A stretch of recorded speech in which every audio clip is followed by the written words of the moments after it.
For more, let's bring in Elise Stefanik, House Republican Conference Chair. Elise, good to see you. So, we heard when Title 42 was going to be lifted, there would be 10 to 15,000 people that come across our southern border a day. We see what 15,000 people look like right here, coming in the caravan. But that's the amount that comes across the border almost every single day, every day.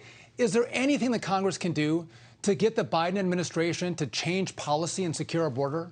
Well, first of all, we need to do everything we can, and House Republicans have been doing everything we can to make sure that this president does not lift Title 42. That's one of the last remaining tools in our toolkit. And we also need to return as a nation to President Trump's very effective border policy. That's what House Republicans are focused on, and that's not what Democrats are focused on. They have done everything but speak about the border crisis. They don't want to talk about this issue. You have a president of the United States who hasn't even been to our southern border. The vast majority of the House Republicans have gone to the southern border. They've seen this as a crisis firsthand. Well, the joke of it is that Kamala Harris says we need to look at the root causes of what's bringing people from the northern triangle of Central America into the United States. But if you look at the numbers, the most number of people that are coming into the country are actually from Mexico. But then you have people from Haiti, from Asia, from India, from Russia. They're coming from all over the world because the border's open.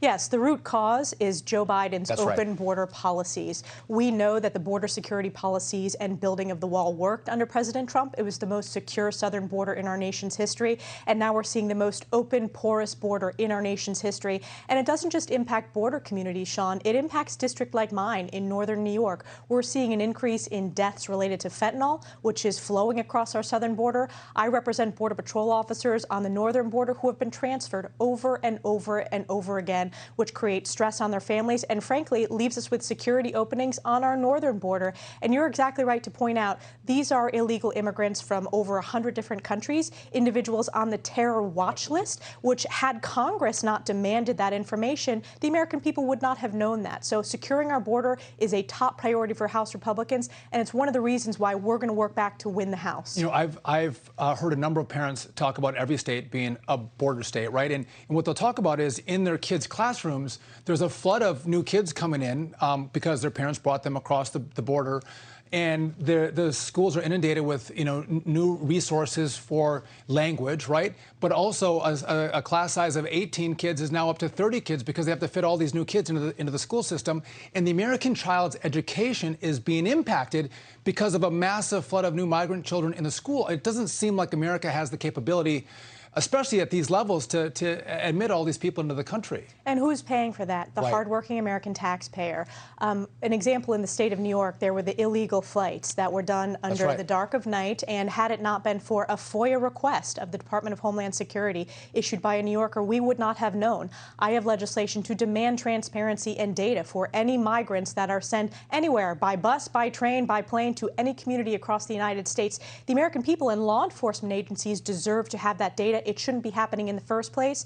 But even though this administration is not abiding by the rule of law, we need that data.